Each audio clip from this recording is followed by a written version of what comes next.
Tiscar Lara, quien nos hablará sobre el interés del aprendizaje marginal. Muy bien. Pues muchas gracias. Bueno, por la parte inspiracional también de Joaquín, con el universo y con todas esas metáforas. Yo voy a intentar trasladaros hoy una reflexión sobre cultura digital y educación, sobre claves de la cultura digital que creo que son importantes para entender la educación hoy y algunas pistas sobre qué creo que puede ser útil para un profesor de hoy en día a la hora de aplicar esta visión sobre la cultura digital y el aprendizaje. Para empezar, voy a empezar con una historia más personal, más centrada en personas concretas. Os presento a Juana. Juana le hicieron una foto en la escuela, una foto de hace 60 años, más o menos, en el único año que fue a la escuela. El único año que estuvo escolarizada y donde aprendió los números y las letras, ¿no? que se decían antiguamente. Juana hoy en día tiene una vida más o menos desarrollada, montó su negocio, en fin, que a pesar de ese poco tiempo de escolarización parece que algo aprendió en la vida.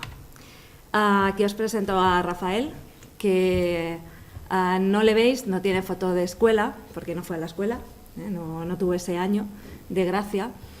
Sino que veis su obra, ¿no? Parte de su obra de reciclaje, de convertir una bomba de compresión en una estufa catalítica o de convertir con material de derribo a hacer un invernadero, en fin,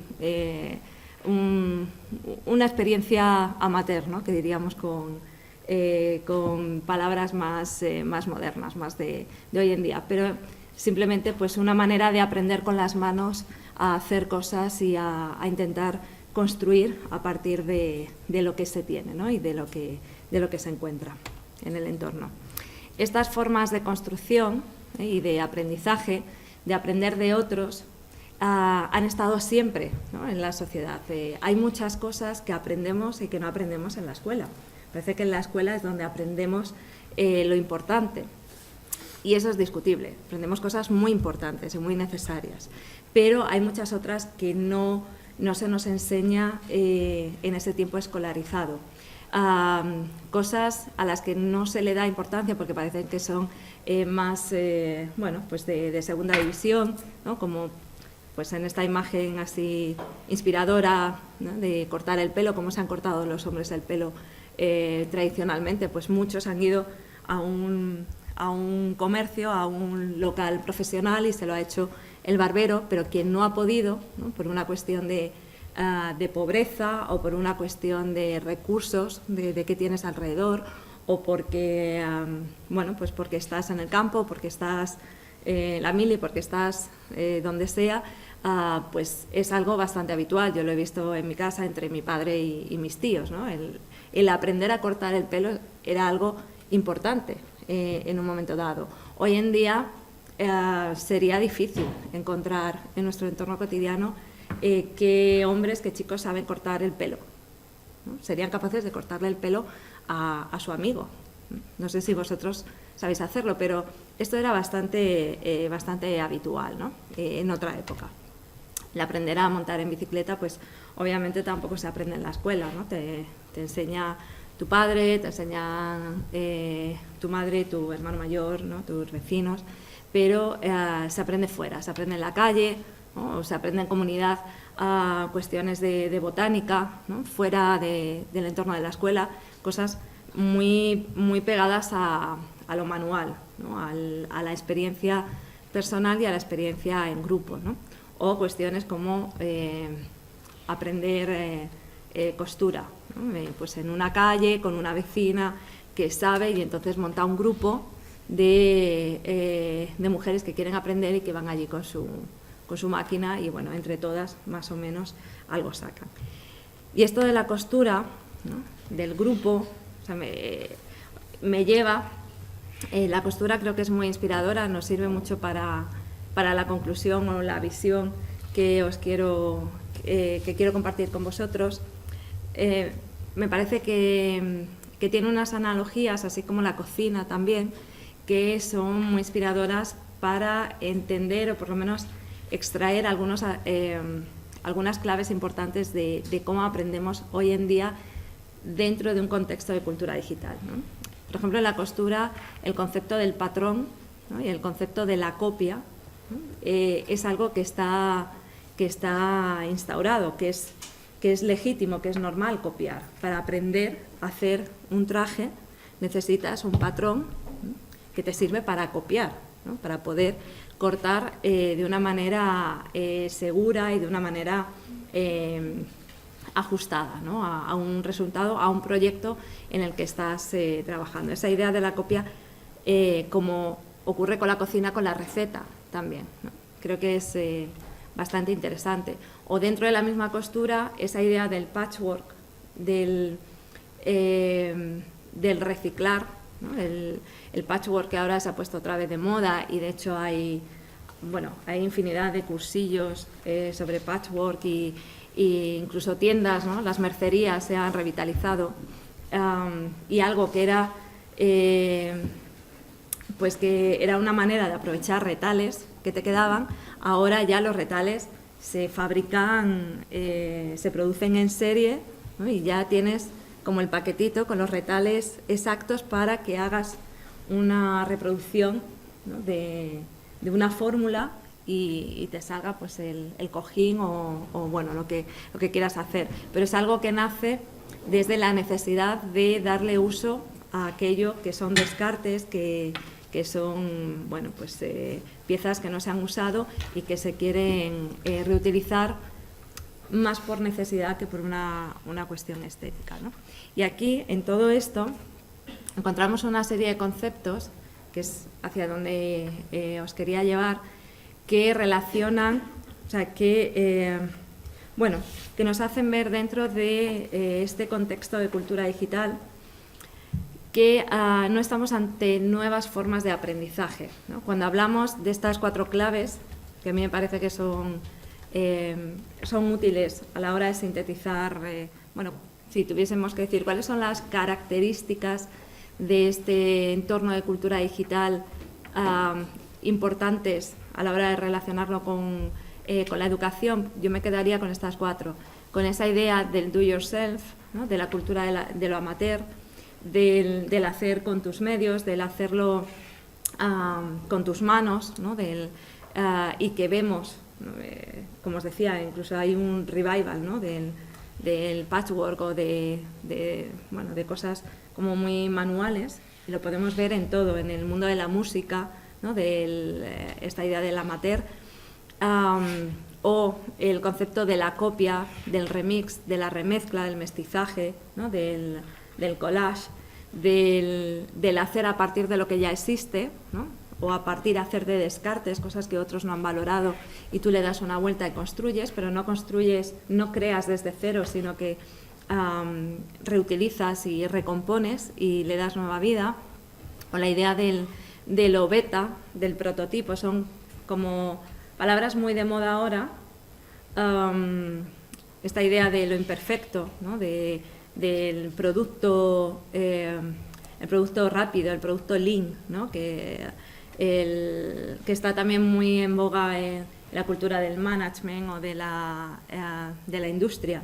Produce, ¿no? Saca pronto un producto, y si tienes que fallar, falla pronto, ¿no? Que todo está bien, que no esté acabado perfecto, ¿no? Que sea rápido, que se pueda modificar, que sea provisional. Y luego esta idea del P2P, de la red, de la comunidad, del aprendizaje entre pares, ¿no? Con tus iguales, es también como muy propio de esta cultura digital. Y la conclusión a la que yo os quería encaminar y que enlaza con esa visión de cómo he empezado, es que esto que parecen, ¿no? Y que podríamos caer en la tentación de decir que son nuevas formas de aprendizaje, el P2P, el remix, el do yourself, etcétera, en realidad no son nuevas, ¿no? son formas muy tradicionales, muy enraizadas en la forma del aprender humano. Por esto que os he ido mostrando, son formas que han estado siempre ahí. Lo que ocurre es que han sido formas marginales, ¿no?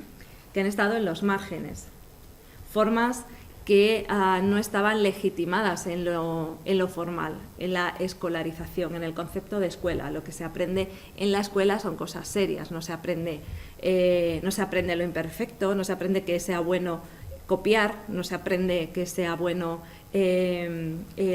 lo amateur, ¿no? Sino lo profesional.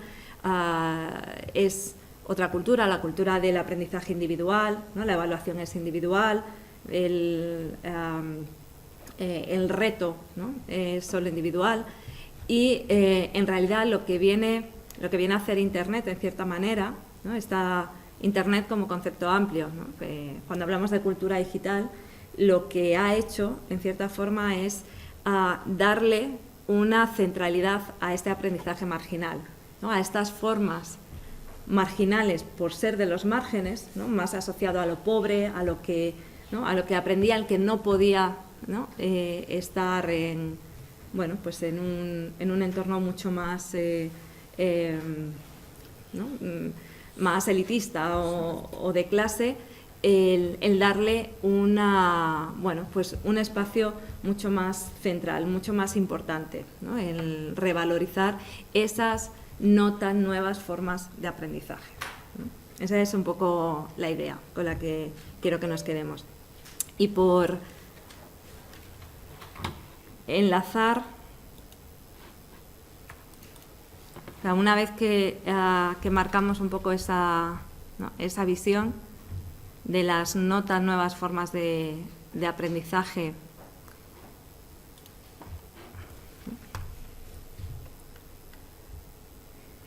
y viendo ese carácter marginal que ahora no es marginal, o sea que se le da valor a los márgenes, a ese aprendizaje en los márgenes, lo quiero conectar con 10 ideas rápidas, ¿no? 10 piedras para un camino, pensando en el profesor como es algo que va a estar alrededor del debate, ¿no? Los profesores hoy en día, ¿qué pueden hacer? ¿Qué rol tienen? ¿No?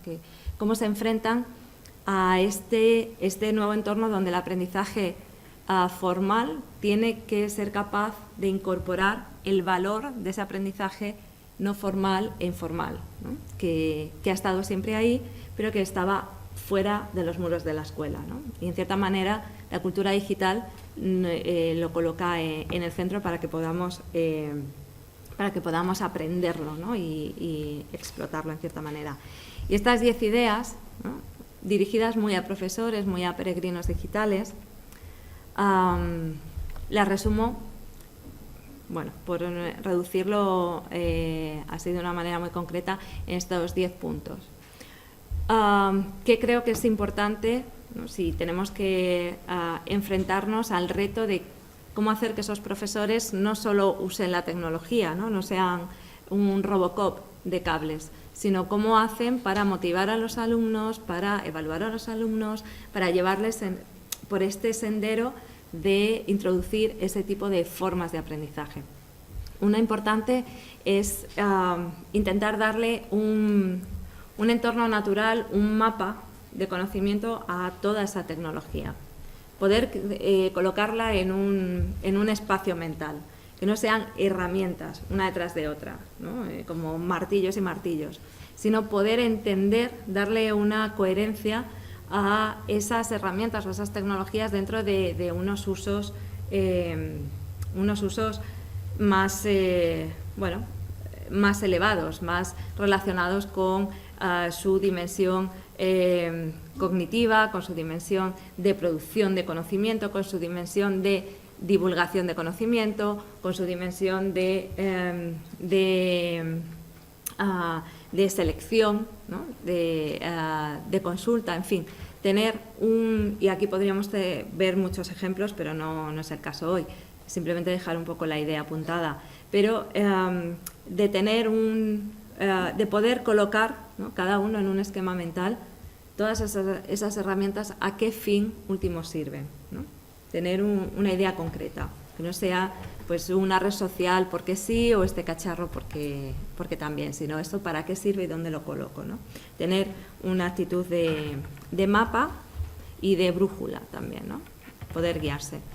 Otra idea es, obviamente, si estamos hablando de remezcla, de copia, de reciclaje, es trabajar con contenidos, pero con contenidos, con piezas de conocimiento que no tienes por qué producir tú de cero, sino que existen, ¿no? Es importante conocer que hay todo un abanico de posibilidades, que hay toda una cultura detrás, ¿no? Como la cultura del copyleft, que está precisamente está promoviendo este tipo de usos, ¿no? Romper esa cultura más escolástica ¿no? de la creación y de que todo tiene que emanar como del profesor y llevarlo más a, bueno, pues a esa idea de el profesor como canalizador, no como productor, sí productor en el sentido de la selección, productor en la idea del DJ, ¿no? Del que sabe seleccionar, ¿no? Los buenos discos y sabe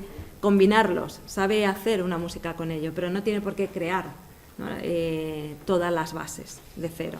Y para eso es fundamental el que esté bien cultivado en este tipo de cultura.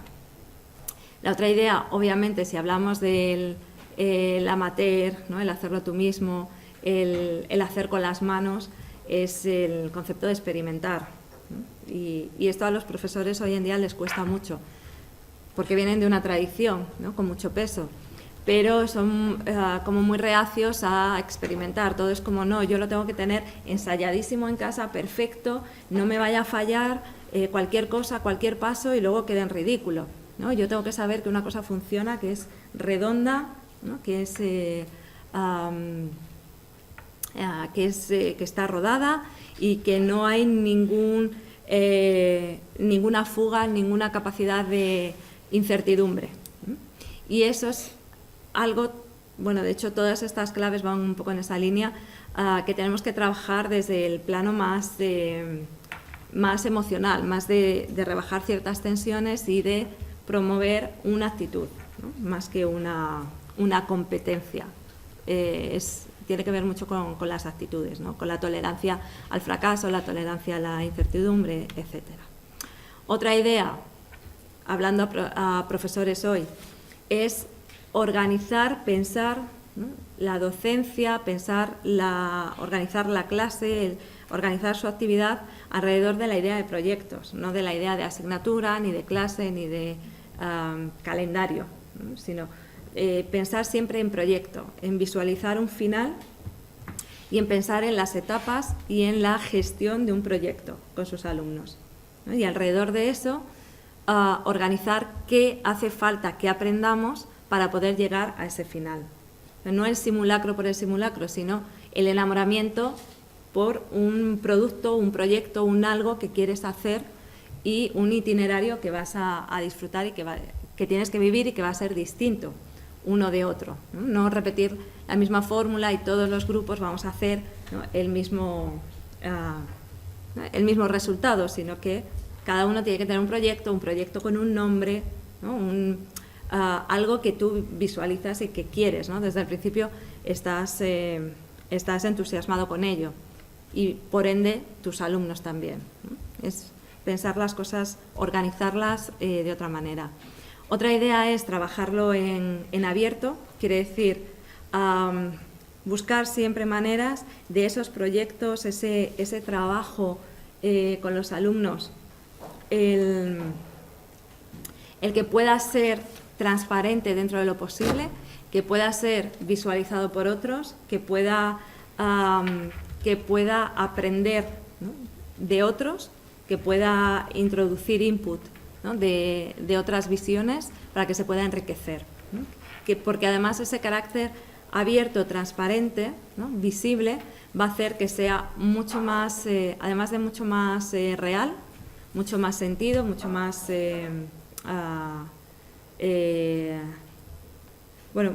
mucho más auténtico, también va a ser mucho más, va a tener otro tipo de factura, ¿no? Va a tener otro tipo de finura, Cuando hacemos las cosas de manera abierta y transparente, cuidamos mucho más aquello que estamos haciendo, ¿no? Ya es una dimensión que corrige el propio proceso, es un efecto corrector. Otra idea importante, hablando a la comunidad de profesores, es, y tiene que ver con actitud también, esta idea del compartir, ¿no? El compartir saberes, del abrir lo que sabes para poder dárselo a otros y para que se multiplique, ¿no? Para que lo que otros puedan añadir también te pueda servir a ti, ¿no? Que es algo que tampoco estamos muy proclives a ello. Es cultural, todo esto es cultural, pero es algo que hay que educar. Precisamente para que sea cultural hay que entrenar en cierta manera, y eso es algo que el profesor puede hacer en el aula, pero antes tiene que hacer consigo mismo, ¿no? Otra idea es trabajar, aprender, o sea, reconocerse como aprendiz, por supuesto, ¿no? Como la Juana y Rafael, que veíais al principio, como aprendiz. Yo tengo que aprender como sea, porque no tengo las facilidades ¿no? Más clásicas, pues tengo que buscar otro tipo de recursos. Y en esa búsqueda de recursos están las comunidades de profesores, redes, ¿no? profesionales que ya existen y que ayudan a no sentirse solo, ¿no? A no decir, bueno, yo soy un profe de mates, quiero meterme en esto, pero ¿cómo hago? ¿No? Pues tienes que buscar a tus iguales. Esto del P2P es para todos, no solo una palabra moderna, ¿no? Tienes que buscar a tus iguales, a tu comunidad también profesional para, bueno, pues para compartir tus saberes o tus frustraciones, ¿no? sin mayor problema. Otra idea a trasladar, sobre todo para rebajar esa ansiedad que yo me encuentro mucho en formación de profesorado, del sí, yo quiero ser ese profesor que usa las tecnologías de esa manera, yo quiero, ¿no? crear esa transformación, pero me es imposible, no puedo empaparme de todo, no sé por dónde empezar, es imposible, ¿no? Y yo siempre les digo, es imposible, parte de que es imposible, ¿no? No te puedes aprender Internet en una tarde, ni todas las herramientas que haya, es imposible, pero como es imposible, hay mucho que puedes hacer. O sea, el abarcarlo, no hay un límite dibujado que te diga, ya está, los 5 tomos, y esto si te lo empollas, ya eres un artista de ello. No existen esos tomos. Con lo cual, tienes que crear una actitud proactiva, de emprender un camino que empieza desde donde tú estás, en tu nivel, construyendo poco a poco, ¿no? Con esa figura muy gráfica del Tetris, ¿no? Que les digo, con una lógica de Tetris, de que va a haber piezas que caen y que no sabes encajarlas y no pasa nada, tienes que esperar a la siguiente, no pasa nada, no por ello te tienes que frustrar, porque no es un aprendizaje secuencial, lineal, ¿no? Ya te sabes el punto 1 y ya te puedes ir al punto 2, no está escrito en ningún sitio, y va a caer una pieza y va a dejar un agujero y va a dejar una laguna, y es normal, pero luego vendrá otra pieza, ¿no? Si aguantas esa ansiedad y te permites disfrutar y jugar y experimentar y seguir, ¿no? Queriendo aprender y probando, ensayando, vendrá otra que hará línea, ¿no? Y esa laguna se llenará y entenderás. O sea, dentro de 3 lagunas entenderás la anterior, ¿no? Y es así. O sea, que no es algo que nos tenga que frustrar, sino reconocer que es de esa manera, ¿no? Que hay que saber aguantar un poquito esa tensión. Otra idea, que ya la he apuntado en cierta manera, es este concepto de emprendiendo el camino, ¿no? Y al principio yo comenzaba con esta frase de peregrinos digitales, que viene de hace muchos años, de un artículo que escribí en un momento dado, cuando estaba el boom del nativo y el inmigrante digital, ¿no? Y a mí me parecía que era más inspirador pensar en el peregrino digital, peregrino en cuanto a que, bueno, todos hacemos un camino, nuestro camino, ni unos son tan nativos ni otros son tan inmigrantes. El peregrino sabe que quiere llegar a algún sitio, pero no sabe qué camino va a hacer, ¿no? Va cambiando, un día anda más, otro día anda menos, se para en albergues, se consuela con otros iguales, ¿no? Se cura las heridas, a veces camina solo, a veces camina en grupo, en fin, una metáfora que me parece más inspiradora a la hora de enfrentarnos a este, bueno, pues a esta idea, a este tránsito, a este andar constante, que en realidad el buen peregrino no llega nunca, ¿no? Y de hecho si llega repite o vuelve a hacerlo varias veces, ¿no? Ese mismo camino, y lo sigue disfrutando, no es algo que se consuma en sí mismo. Y como última idea que está subsumida en muchas de las anteriores es además de reconocerse como aprendiz, el profesor, que es un cambio sustancial, como aprendiz es el saber que no hay otra forma de transitar este camino que no sea en red, ¿no? Además de en abierto, en red, conectado. Además de en grupos de comunidades profesionales, en otro tipo de entornos. Y bueno, no lo he dicho antes, pero los protagonistas del comienzo de la historia son mi madre y mi padre, que es su historia real. Juana existe, esa foto está en el álbum familiar, y Rafael también, o sea que no he necesitado inventarme nada, que podría, pero bueno. Y os voy a dejar, y os pido disculpas antes de que lo haga la moderadora, os tengo que dejar un ratito porque tengo una recién nacida que me necesita y está ahí reclamando ahora un poco de, en fin, de necesidad vital, y seguiré entrando, os digo, porque no desaparezco, ¿no? Solo un ratito. Bueno, o sea que podemos retomar esto después si queréis. Gracias. Muchas gracias.